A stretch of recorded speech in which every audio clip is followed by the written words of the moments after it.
पत्रकार परिषदेला माझ्यासोबत पुणे शहराचे शहर प्रमुख सन्माननीय गजाभाऊ थरकुडे आहेत, प्रसिद्धी प्रमुख अनंत घरतजी आहेत, माझ्या उजव्या बाजूला काही लोक आहेत, पण त्यांचं इंट्रोडक्शन मी आपल्याला थोड्या वेळाने करून देते।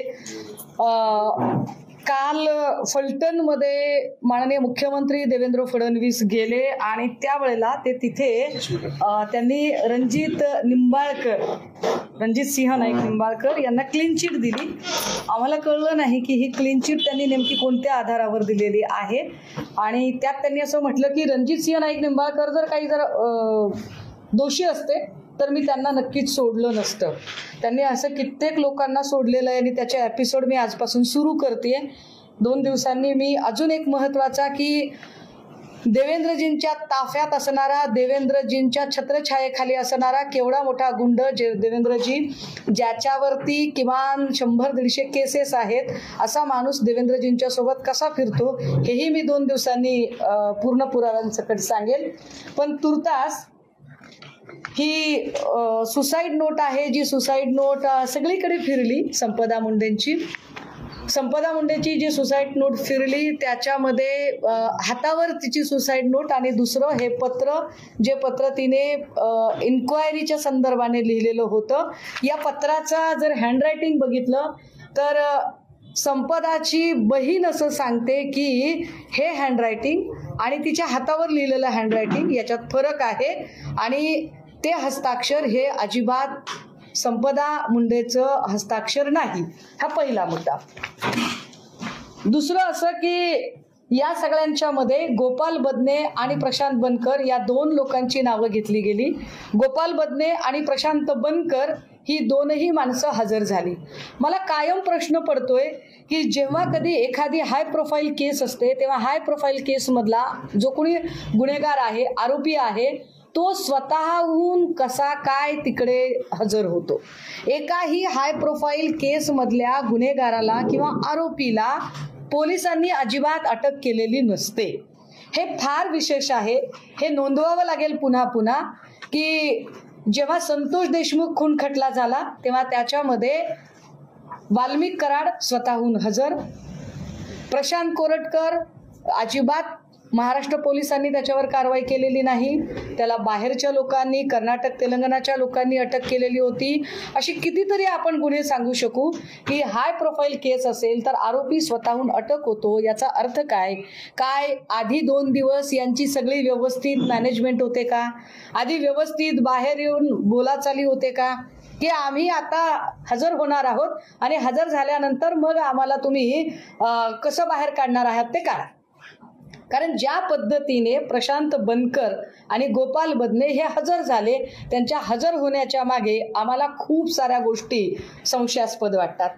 या गोष्टी आम्हाला संशयास्पद का वाटतात? कारण 4 पानी सुसाईड नोटमध्ये संपदा मुंडे असं सांगतात की माझ्यावर प्रचंड दबाव येत होता, मला काही लोकांना फिजिकली फिट आहेत असं सांगायला सांगितलं जात होतं। हे फिजिकली फिट असणं काय प्रकरण आहे? तर बीड जिल्हा हा ऊसतोड कामगारांचा जिल्हा आहे। मला प्रचंड वाईट वाटतंय की ऊसतोड कामगारांच्या जीवावर राजकारण करणारे नेते सुद्धा याच्यावर काहीही बोलत नाहीत। हा ऊसतोड कामगारांचा जिल्हा जिथून की राज्यभर वेगवेगळ्या साखर कारखान्यांना कामगार पोचतात आणि राज्यभर जिथे पोचतात तसेच ते उपळवेचा जो कारखाना आहे, जो रणजित सिंह नाईक निंबाळकर यांचा कारखाना आहे, याही कारखान्यावर अनेक ऊसतोडीचे मजूर आणले जातात। विशेषतः बीडमधून काही मजूर जातात। बऱ्याचदा असं होतं की ऊसतोडीचा जो मुकादम आहे त्या मुकादमाकडून काही ठिकाणी पैसे आधी उचली दिल्या जातात आणि एखादा कोयतं म्हणजे जो ऊसतोड कामगार आहे, अर्ध कोयतं म्हणजे फक्त पुरुष, पूर्ण कोयतं पुरुष आणि स्त्री। तर कधी कधी असं होतं की या लोकांकडून उचल घेतलेली आहे मात्र ही लोक निघून जातात किंवा ती कामावर थांबत नाहीत। अशा वेळेला त्यांच्याकडून वसुली करून घेण्याच्या अत्यंत आपल्याकडे काय म्हणता येईल अमानुष पद्धती आहेत। अत्यंत अमानुष पद्धतीने कारखानदार या उचली वसूल करून घेण्याचा प्रयत्न करतात। रणजित सिंह नाईक निंबाळकर यांनी आतापर्यंत अशा असंख्य लोकांना मेंटली टॉर्चर केलं, त्यांना उचलून आणलं, त्यांना शारीरिक मारहाण झाली, त्यांना इजा केल्या। मी पुन्हा हे नमूद करते की ऊसतोड कामगारांच्या जिल्ह्यामध्ये ज्यांनी ऊसतोड कामगारांच्या जीवावर आजवर आपलं राजकारण केलं, भाषणांमधून कोयते घासून ठेवा वगैरे भाषा केल्या, पण त्याच कोयतेकरी लोकांच्या सुरक्षेच्या बद्दल मात्र ते चकार शब्दाने बोलायला तयार नाहीत, कारण त्यांना त्यांच्या राजकीय पोळ्या भाजायच्या आहेत. ज्या रणजितसिंह नाईक निंबाळकरांनी हे कामगार उचलून आणायचे, त्यांना मारहाण करायची आणि त्यांच्यावर पोलीस कंप्लेंट दाखल करायची. मोडस ऑपरेंडसी काय आहे? त्याला उचलून आणायचा, त्याला बेदम मारहाण करायची, तो अगदी म्हणजे गलित गात्र झाला पाहिजे, तो मरायला टेकला पाहिजे आणि मग त्याला पोलीस स्टेशनमधून, म्हणजे पोलीस स्टेशनमध्ये तर गुन्हा नोंद होणारच आहे त्याच्यावर, पण त्याला दवाखान्यात न्यायचा, सरकारी दवाखान्यामध्ये न्यायचं आणि सरकारी दवाखान्यात जेव्हा डॉक्टर सांगतायत की अरे हा फिजिकली अनफिट आहे, तुम्ही याला अटक नाही करू शकत, त्यावेळेला त्याला फिजिकली फिट आहे हे सांगण्यासाठी त्याच्यावर जोर जबरदस्ती करायची. हे फिजिकली फिट ठरवणं किंवा अनफिट ठरवणं कोणाच्या हातात आहे? तर अर्थात तिथले वैद्यकीय अधिकारी. वैद्यकीय अधिकारी कोण आहे? संपदा मुंडे आहे. संपदा मुंडे जेव्हा सांगते की he is not physically fit, त्यावेळेला रणजितसिंह नाईक निंबाळकर आणि त्यांची लोक सांगतात की तुम्ही बीडच्या आहात म्हणून तुम्ही वाचवताय का? म्हणजे बीड हा काही स्टिग्मटाइज जिल्हा आहे का? बीड मध्ये माणसं राहत नाहीत का? बीड मधल्या माणसांना काळीज नाहीये का? आणि जर बीड मधला माणसांना काळीज नसेल आणि बीड स्टिग्मटाइज असेल, बीडला जर तुम्ही डाग लावणार असाल आणि बीडचं पोलीस स्टेशन राजकीय लोक हाताळत आहेत तसं सांगत असाल, तर फलटण मधलं पोलीस स्टेशन कोण हाताळतो? फलटण मधल्या पोलीस स्टेशनला सतत गैरवापर करून कोण चुकीचे गुन्हे टाकतं? माझ्याकडे काही FIR आहेत. रणजितसिंह नाईक निंबाळकर जेव्हापासून भाजपमध्ये गेले, किती त्यांनी पोलीस कंप्लेंट केल्या? आपल्याला आश्चर्य वाटेल, 2022 पासून किती पोलीस कंप्लेंट कराव्यात पोलिसांना हाताशी धरून. रणजितसिंह नाईक निंबाळकर यांनी पोलिसांना हाताशी धरून किती पोलीस कंप्लेंट कराव्यात?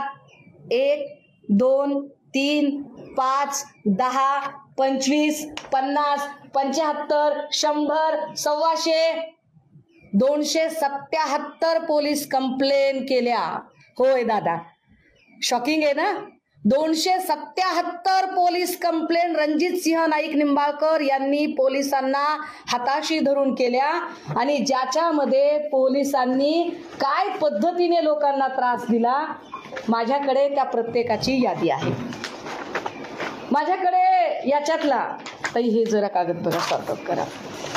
मी आपल्याला एक एक करून ज्याला ज्याला ह्या FIR पाहिजे या सगळ्या FIR गोळा करण्यात माझा खरा तर वेळ गेला, मला झेरॉक्स काढण्यात वेळ गेला. किती FIR कराव्यात, काय FIR घ्यायच्यात त्या घ्या तुम्हाला. ह्या सगळ्या FIR रणजितसिंह नाईक निंबाळकरांकडून झाल्यात. सगळीकडे फिर्यादी उपळवेचा साखर कारखाना आहे. ह्या सगळ्या FIR आहेत, घ्या. नाही नाही नाही, ह्या कामगारांवरच्या आहेत. बीडच्या लोकांना काय त्रास होतो, बीडच्या लोकांना काय पद्धतीने परेशान केलं जातं, फक्त माणूस बीडचा आहे म्हणून, ती डॉक्टरीन बीडची आहे म्हणून तिचा जीव घेतला तुम्ही. ह्या किती पोलीस कंप्लेंट आहेत? ह्या सगळ्या पोलीस कंप्लेंट FIR आहेत. या कंप्लेंट नाही, ह्या FIR आहेत. या सगळ्या FIR मी तुमच्यासाठी आणल्या आहेत. याच्या सगळ्या मी तुम्हाला सॉफ्ट कॉपी द्यायला तयार आहे. किती द्यायच्या? जीव घेता एखाद्याचा आणि कुणाच्या जीवावर उड्या मारतात रणजितसिंह नाईक निंबाळकर? देवेंद्र फडणवीसांच्या. आणि देवेंद्र फडणवीस सांगणार की मी यांना क्लीन चिट देतोय. कोणत्या आधारावर क्लीन चिट दिली त्यांनी? काय त्यांनी या सगळ्या FIR बघितल्या का?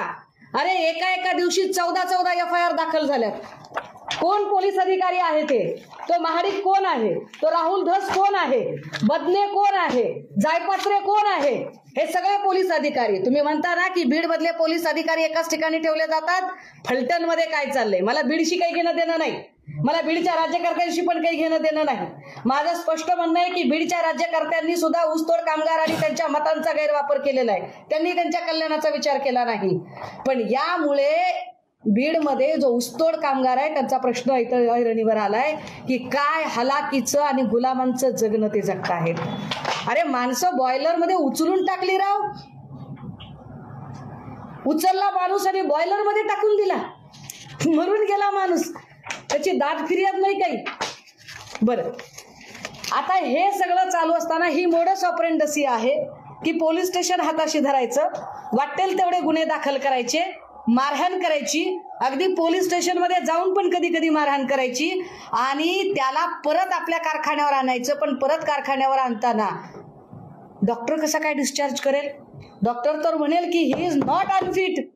मग त्यावेळेला त्याला मेडिकली फिट असल्याचं प्रमाणपत्र देण्यासाठी रणजितसिंह नाईक निंबाळकर हे त्याच्यावर दबाव आणणार. पोलीस स्टेशन आणि या सगळ्यांची एक साठगाठ असते.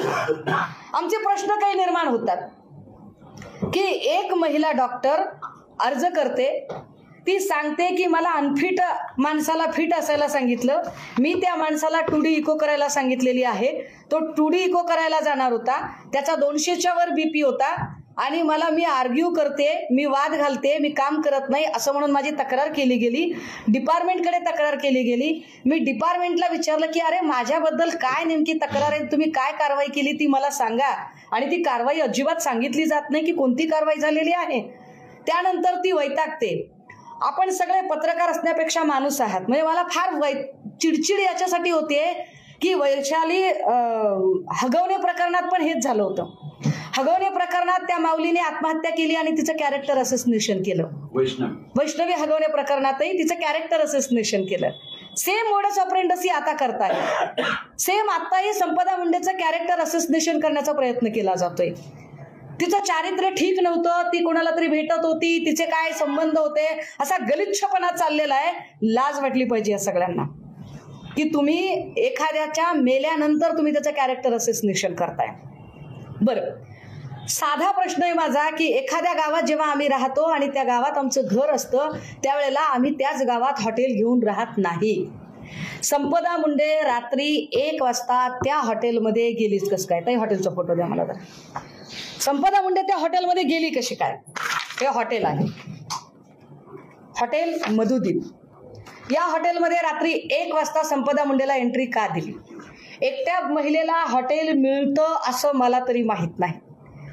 काय हिची एंट्री कायदेशीर पद्धतीने घेतली होती, सही होती, सगळे डॉक्युमेंट ते घेऊन गेले असं सांगतायत. मी हेही डॉक्युमेंट मागितले पण ते डॉक्युमेंट घेऊन गेले असं सांगत आहेत. ते याच्यावर एका चकार शब्दाने बोलत नाहीयेत. आता ती का गेली रात्री 1 वाजता? तिला काय गरज पडली स्वतःचं घर असताना त्या हॉटेलमध्ये जायची? हे हॉटेल कोणाचं आहे ते जरा सांगितलं पाहिजे मी. हे हॉटेल भोसले नावाच्या माणसाचं आहे. कोण आहे हा भोसले? हा भोसले रणजितसिंह, हा इकडचा भोसले आहे. रणजितसिंह नाईक निंबाळकर आता जेव्हा इलेक्शन लढतील तेव्हा भाजपाचा संभाव्य नगराध्यक्ष पदाचा हा उमेदवार आहे.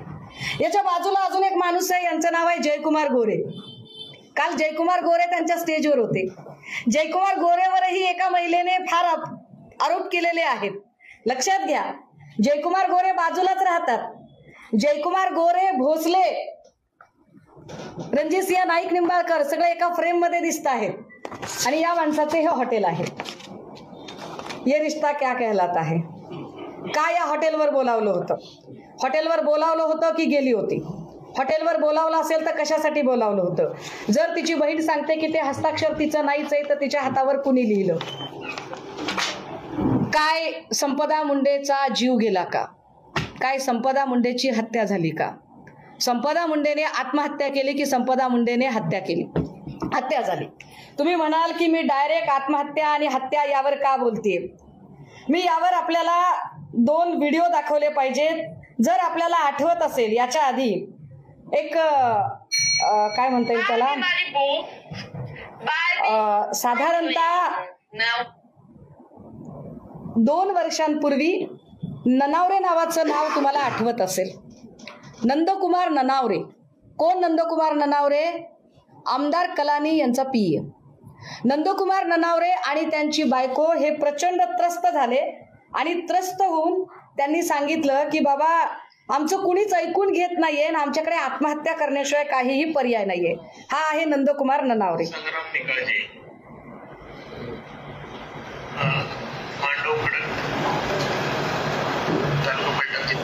मी पूर्ण ऐकायचे असेल मी पूर्ण पण ऐकवते. माझ्या घरात येऊ त्याच्या मोबाईल मध्ये याच्यात त्यांनी रणजितसिंह नाईक निंबाळकरांचं नाव घेतलेलं आहे आणि जीव दिला, आत्महत्या केली. जे वकील आहे त्याचे CCTV आमच्याकडे उपलब्ध आहेत आणि सेव्ह करून ठेवले. माझ्या घरात येऊन ते त्यांच्या मोबाईलमध्ये काहीतरी करत होते आणि न बोलवता आले आणि जाता जाईल.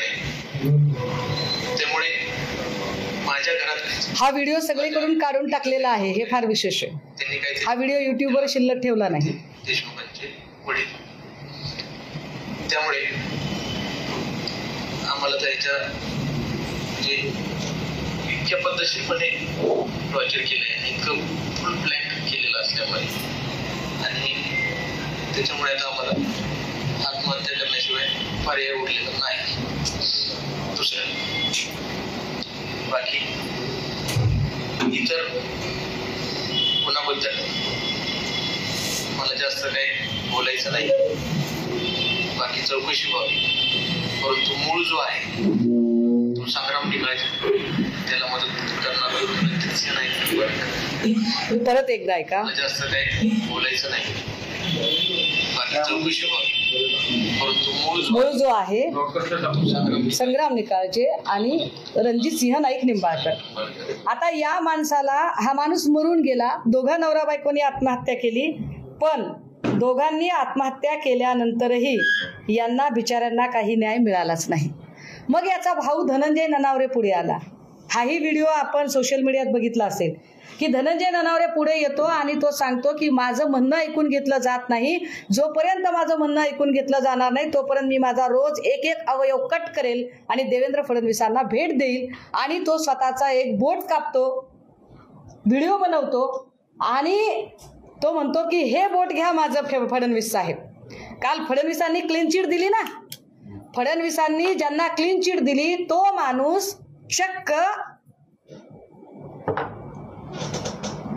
नंदकुमार ननावरे आणि नंदकुमार ननावरेची बायको मरताना ज्या रणजितसिंह नाईक निंबाळकरांचं नाव घेतलं, काल त्याला ते क्लीन चिट देत होते.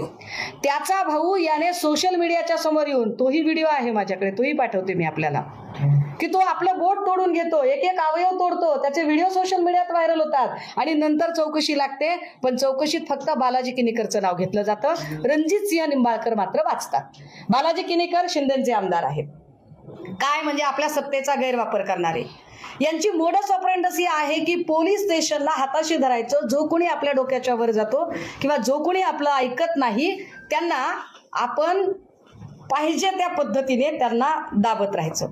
हा एक फोटो आहे माझ्याकडे. ही जी मुलगी आहे फोटोतली, हिची बहीण एक आहे. जुळ्या बहिणींनी आत्महत्येचा प्रयत्न केला. म्हणजे एकटी संपदा मुंडे नाहीये आत्महत्या करणारी, लक्षात घ्या. एकट्या संपदा मुंडेचा जीव गेला नाही. म्हणजे लोकांना वाटते की अरे बीड बीड बीड, पण बीडकडे तुम्ही अशा नजरेने बघितल्यामुळे बीडमधल्या कामगारांचा पण जीव गेला हे पण बघा. बीडच्या कामगारांचे, बीडच्या कुटुंबकांचे अक्षरशः संसार उद्ध्वस्त व्हायची वेळ आली. ही मुलगी कोण आहे? दिगंबर आगवणे हे नाव सगळ्या अख्ख्या मतदारसंघात माहिती आहे.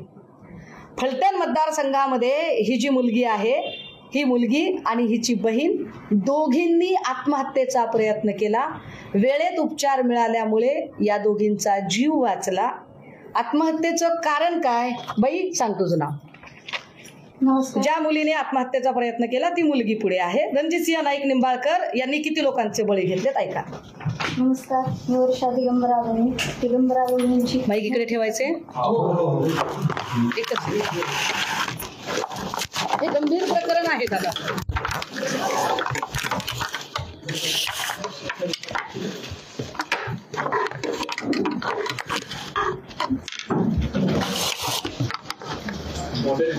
नमस्कार, मी वर्षा दिगंबर आगवणे. दिगंबर आगवणेंची मोठी कन्या. 9 ऑगस्ट 2022ला वडिलांना अटक झाली. त्यानंतर 9 नोव्हेंबरला घराची जप्ती झाली होती. आम्ही 8 नोव्हेंबरला औषध पिलो. त्रास असा झाला की जगदीश कदम हे गावातले म्हणजे रणजितसिंह नाईक निंबाळकर साहेब यांचे कार्यकर्ते आहेत. ते गावातच राहतात आणि त्यांनी आम्हाला घरी येऊन धमकी दिली की आम्ही तुमच्या वडिलांचा कार्यक्रम लावलेलाच आहे, आता तुमचाही कार्यक्रम लावतो. कारण घरी कधी उंबऱ्याच्या आत किंवा गेटच्या आतमध्ये जी लोक वावरतही नव्हती, आज ती लोक घरापर्यंत म्हणजे अक्षरशः किचनपर्यंत ती लोक वावरत होती आणि आम्हाला खूप भीती वाटत होती. आणि त्या भीतीच्या ह्याच्यामध्ये आम्ही रणजितसिंह नाईक निंबाळकर साहेब ह्याच्या पत्नी जिजामाता साहेब नाईक निंबाळकर यांना फोनही केला होता आणि त्यांना आम्ही सांगितलं की वहिनी साहेब, आम्हाला खूप भीती वाटते आहे आणि आम्ही अनसेफ फील करतोय, तुम्ही प्लीज याच्यात दखल घ्या, तुम्ही साहेबांना सांगा की हे सगळं कुठेतरी थांबवा. तर त्यांनी मला हे उत्तर दिलं की मला यातलं काहीच माहिती नाही, मी काहीच करू शकत नाही आणि त्यांनी फोन ठेवून दिला. मग आम्ही खूप घाबरलो, कारण जी मनस्थिती आता संपदा मुंडेताईची झाली, त्यांना खूप हॅरेस केलं, त्या खूप घाबरल्या होत्या, तशीच मनस्थिती आमची झाली होती. आम्हाला सपोर्टिव्हला कोण नव्हतं, कारण 9 ऑगस्ट 2022 वडिलांना अटक झाल्यानंतर अवघ्या 2 दिवसात आमच्या मम्मीवर ही झाली होती, केस झाली, त्यामुळे तीही फरार होती. आम्हाला सपोर्टिव्ह असं कोणीच नव्हतं आणि आम्ही घरी दोघीच बहिणी, त्यामुळे आम्हाला अशी भीती वाटायला लागली की आता आमच्यावरही सगळा गेम होऊ शकतो, म्हणजे आमच्यावरही कोणीतरी हात टाकेल, अशी आम्हाला भीती वाटत होती. म्हणून काहीतरी वाईट होण्यापेक्षा स्वतःचा जीव संपवलेला बरा, असं आम्ही असा विचार करून आम्ही दोघींना औषध दिलं. आणि जप्ती ही माझ्याकडे पुरावे आहेत.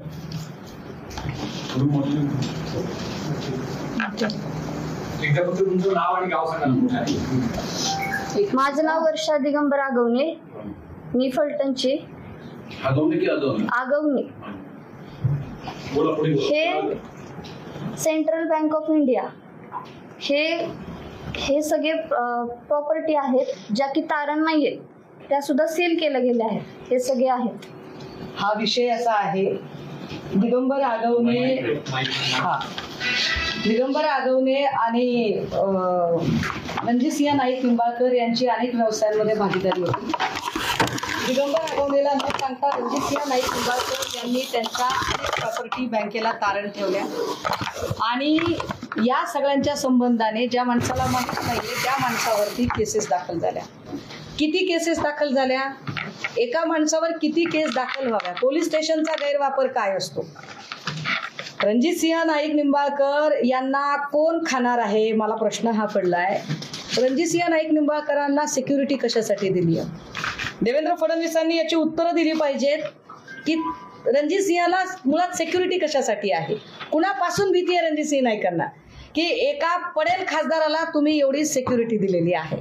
ही सिक्युरिटी कशासाठी आहे? ही लोकांना घाबरवण्यासाठी आहे? कारण ज्या केसेस दाखल केल्या, एकूण 24 गुन्हे दाखल झाले. महत्वाचं, ही पोरगी, ह्या ताई, ती तिकडे ती व्हिडिओ करते, ती ताई, तिचा नवरा मेलेला आहे. हे सगळे बाया पोर आहेत. यांनी काय खून केलाय का? अपहरण केलंय का? खंडणी मागितली आहे का? दरोडा टाकलाय का? चोरीमारी केली आहे का? यांच्यावर मकोकासारखा गुन्हा आहे. काय पोलीस स्टेशनचा गैरवापर होऊ शकतो की यांच्यावर मकोकासारखा गुन्हा आहे? ताई, गुन्हे सांगा आता तुम्ही, तुमची ओळख सांगा आणि गुन्हे सांगा. हां, नमस्कार, मी जयश्री दिगंबर आगवणे, फलटण पंचायत समिती सदस्य, दिगंबर आगवणेंची पत्नी. तर आज जो फलटणमध्ये जो प्रकार घडला, आज 4 दिवस झालं बातम्या बघतोय, जो डॉक्टर संपदाताईंबरोबर जे घडलं ते आम्ही 2 वर्ष झालं त्या ह्याच्यातून जातोय. 3 वर्ष झालं घरापासून घरदार सगळं जप्ती केलेलं, म्हणजे सत्तेचा दुरुपयोग करून त्यांनी सगळी जी प्रॉपर्टी तारण नाही ती तारण केली. आणि आज 9 ऑगस्ट 2022 माझ्या पतीवरती एका गुन्ह्यामध्ये चौकशीसाठी बोलवलं, दिवसभर बसवलं आणि 5 वाजता अरेस्ट म्हणून सांगितलं, जे की त्याच्यात इंट्रीम बेल होता. आणि त्यांनी म्हणजे प्रशासनाचा आणि सत्तेचा पुरेपूर फायदा घेऊन आमच्यावरती 25 गुन्हे दाखल केले. हे रीतसर गुन्हे आहेत. प्रत्येक केसमध्ये बेल होणार, MCR झाला की बेल घेणार की लगे दुसरा गुन्हा दाखल, लगे तिसरा गुन्हा दाखल, असे करून आमच्यावरती 25 गुन्हे दाखल केले. त्याच्यातले 12 FRI माझ्यावरती आहेत. मोकोका, खंडणी, MPID, ED आणि ते असे आम्ही 2 वर्षाखाली इथं पत्रकार परिषद घेतली होती. त्यावेळेस 3 वर्ष झालं आमची दखल कोणीही घेतली नाही. का पत्रकार परिषद घेतली, सगळे व्हिडिओ ह्याच्यावरून डिलीट केले, यूट्यूबवरून डिलीट केले, पत्रकारांच्या चॅनलवरून डिलीट केले. कोणालाही पत्रकार दबावाखाली कोणालाही आमची बातमी लावून दिली नाही. नंतर आम्ही आमचा यूट्यूब चॅनल खोलला आणि आम्ही आमचे व्हिडिओ बनवले, जे की माझ्याकडे प्रत्येक FRIचा पुरावा आहे. प्रत्येक FRIचा पुरावा आहे आणि प्रत्येक FRIचा कागद आहे माझ्याकडे. त्यांनी ईडीला हे लेटर दिलेलं आहे. ईडी 9 ऑगस्ट 2022ला अरेस्ट झाली आणि लेटर दिले 29/7/2022ला. बँकेला लेटर दिले की ईडीनं तक्रार दाखल केलेली आहे, तुम्ही पण त्याची चौकशी करून तक्रार दाखल करा. आणि ते सांगतात की माझा ह्याच्याशी काही संबंध नाही. ते मोक्याची सुरुवात ह्याच्यापासून झाली. आता प्रश्न असा निर्माण होतो की भाजपा जी सांगते की आमचा ईडीशी काही संबंध नाही, ईडी CBIच्या यंत्रणा कशा वापरल्या जातात एखाद्या माणसाची माती करण्यासाठी, त्याचा भक्कम पुरावा आहे. मुळात ईडीने काय कारवाई केली, ईडीने काय चार्जशीट दाखल केली, ईडी कोणत्या स्टेटसला आहे आता, हे बाहेर कुणालाही कळायचं कारण नाही. पण तरी सुद्धा या केसमध्ये ईडीला स्वतः रणजितसिंह नाईक निंबाळकर पत्र लिहून सांगतात की याच्यावर कारवाई झाली पाहिजे. रणजितसिंह नाईक निंबाळकर ईडीला सगळी माहिती देतात आणि त्यांच्या हे लक्षातच येत नाही. आणि हे पत्र माहिती अधिकाराखाली नंतर आम्हाला बाहेर मिळतं. म्हणजे रणजितसिंह नाईक निंबाळकर एक पडेल खासदार काय पद्धतीची ताकद वापरतात आणि ती ताकद वापरून फक्त तो भाजपच्या वळचणीला माणूस आहे म्हणून त्याच्या संबंधाने कुठलीही चर्चा गवगवा केला जात नाही. आणि मुख्यमंत्री महोदय सरळ क्लीन चिट देतात.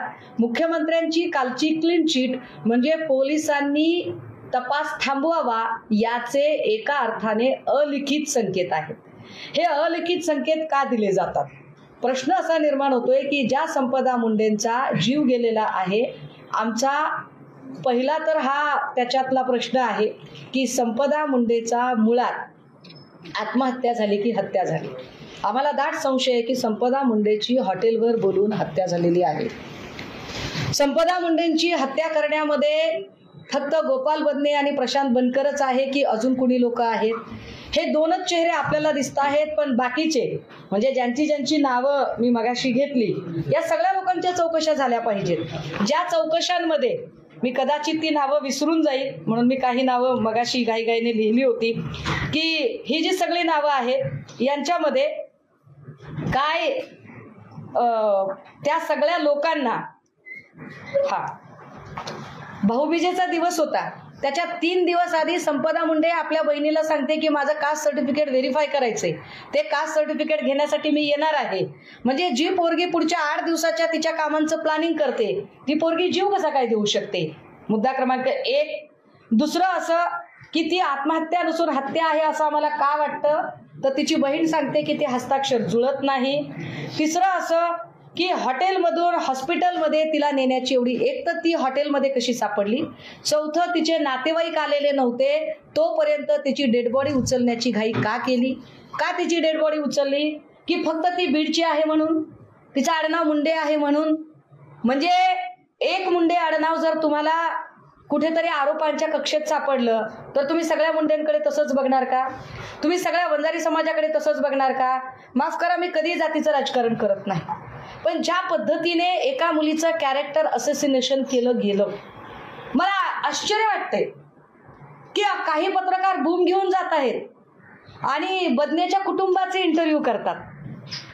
बदनेच्या, अरे गुन्हेगाराचं उदात्तीकरण करता तुम्ही. बदनेच्या कुटुंबाचे इंटरव्ह्यू केले जातात, त्याच्यामध्ये तो कोण दुसरा आहे बनकर, त्याच्या कुटुंबाचे इंटरव्ह्यू केले जातात. आणि इंटरव्ह्यू करणाऱ्यांचं म्हणणं दाखवताना सारासार विवेक वापरला जात नाही की जर त्या बाईचं खरं असेल तर ती तोंड बांधून का बोलतेय? तिला तोंड बांधायचं काय अधिकार आहे? म्हणजे जिच्याबद्दल इतकं वाईट झालं तिचं नाव अक्षरशः तुम्ही मात्र उधळावं तसं उधळून टाकलं. आणि जी मखलाशी करत एक महिला बोलते ती तिचा चेहरा झाकून बोलते, त्याच्यात काहीही सस्पेक्टेड वाटत नाही. किती लोक आहेत, माझा कुणाकुणावर संशय आहे, मला काही नावं सांगायची आहेत. याच्यात फक्त बदने आणि बनकर हे स्वतःहून आले. कदाचित त्यांना सांगून ठेवलंय का की तुला थोडा दिवस त्रास होईल पण नंतर आम्ही बाहेर काढू? याच्यामध्ये सुसाईड नोट गायब झाली आहे का? कारण जी पोरगी 4 पानाचं पत्र लिहू शकते, तेही स्वतःच्या हस्ताक्षरामध्ये, की तिला काय त्रास होतो हे तिच्या वरिष्ठांना लिहू शकते, काय ती पोरगी कागदावर सविस्तर सुसाईड नोट लिहिणार नाही? जी पोरगी एवढं मोठं पत्र 4 पानाचं पत्र लिहू शकते, ती पोरगी हातावर 4च ओळी कसं काय लिहिली?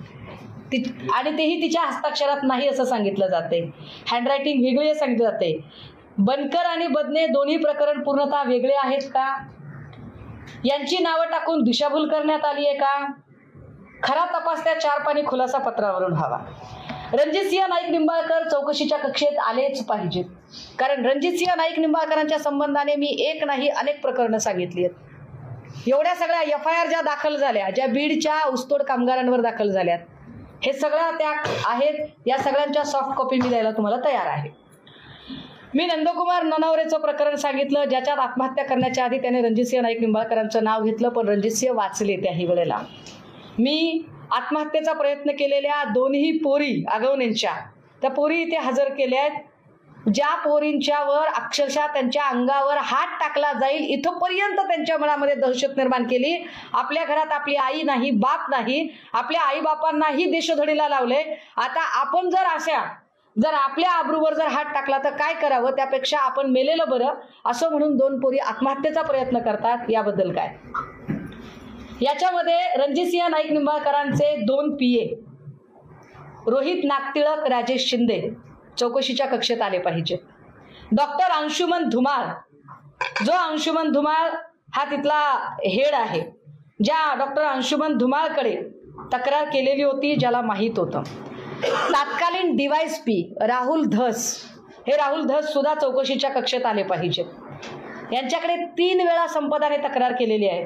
जी पोरगी एक फायटर स्पिरिट घेऊन आहे, जी पोरगी माझ्यावर काय तक्रार झाली याची मला माहिती मिळावी अशी स्वतःच माहिती अधिकाराखाली माहिती मागवते, तिने खरंच आत्महत्या केली असेल. याच्यानंतर PI सुनील महाडिक याला चौकशीच्या कक्षेत आणलं पाहिजे. हे सगळे लोक सहकार्य करत नव्हते.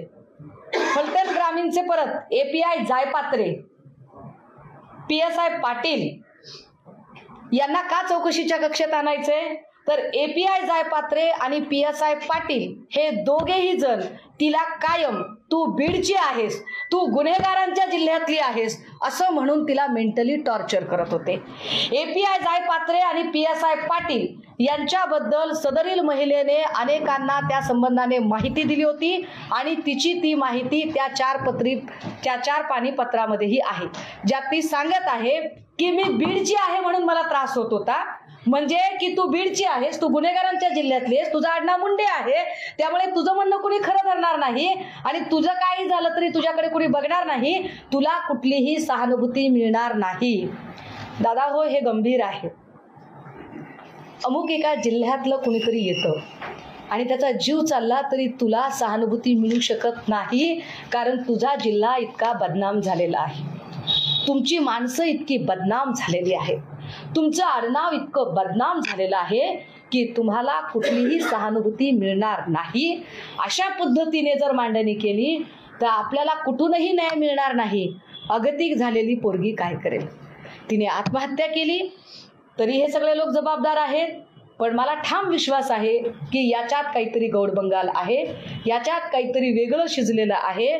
सबब देवेंद्र फडणवीसांनी क्लीन चिट देण्याची घोषणा करू नये, ती घाई करू नये. त्यांनी का घाई करावी?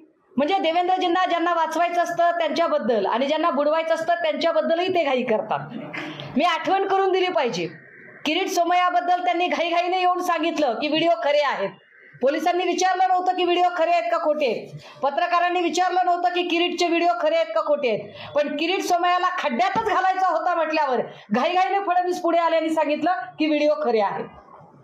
आता का घाईघाईने सांगताहेत ते, का घाईघाईने क्लीन चिट देत आहेत? आमची विनंती आहे आपल्या सगळ्यांच्या माध्यमातून, माननीय उच्च न्यायालयाने समिती गठीत करावी. आमचा SIT वर सुद्धा विश्वास नाहीये. माननीय उच्च न्यायालयाने समिती गठीत करावी आणि या खून प्रकरणाचा, आम्हाला वाटतंय की याच्यात खून झालाय, आम्हाला वाटतंय की बीडच्या एका पोरीची इन्स्टिट्यूशनल हत्या झाली आहे, ही संस्थात्मक हत्या आहे. होय, मी फार मोठा शब्द वापरत आहे. हे जर असंच राहिलं तर एका अर्थाने स्टेट स्पॉन्सर्ड टेररिझम सारखी परिस्थिती निर्माण होईल. ज्या पद्धतीने तुम्ही एक बीडचं एक चित्र निर्माण केलंय, त्यामुळे बीडचा कुठलाही माणूस न्याय मागायला पुढे येणारच नाही की अरे बाबा आधीच आपण गुन्हेगार आहोत किंवा आधीच आपल्याला गुन्हेगार म्हणून बदनाम केलं गेलंय तर आपण कशाला न्याय मागायचा. संपदा मुंडे ही त्याच वाटेवरची प्रवासी आहे ज्या वाटेवर नंदकुमार ननावरेचे प्रवासी होते. नंदकुमार ननावरेंची पत्नी गेली. नंदकुमार ननावरेचा भाऊ धनंजय ननावरे ज्याने आपला एक एक अवयव कापून फडणवीसांना भेट दिला, ज्या वाटेवर अगवणेंच्या 2 पोरींनी आत्महत्येचा प्रयत्न केला आणि ज्या वाटेवर मला या सगळ्या गोष्टी चौकशीच्या कक्षेत याव्यात. वाल्मिक कराडच्या वेळेला आल्या ना सगळ्या चौकशीच्या कक्षेत. किती बँका बुडवल्या रणजितसिंह नाईक निंबाळकरांनी आतापर्यंत, किती बँकांकडून कर्ज घेतलं. रणजितसिंह नाईक निंबाळकरांच्या उपलवेच्या कारखान्यामध्ये बॉयलरमध्ये किती लोकांचे घातपात झाले, बॉयलरमध्ये किती लोक पडली का पाडली, या सगळ्याच गोष्टींच्या आता निपटारा झाला पाहिजे. आणि जोपर्यंत निपटारा होत नाही तोपर्यंत हा प्रश्न आम्ही लावून धरू.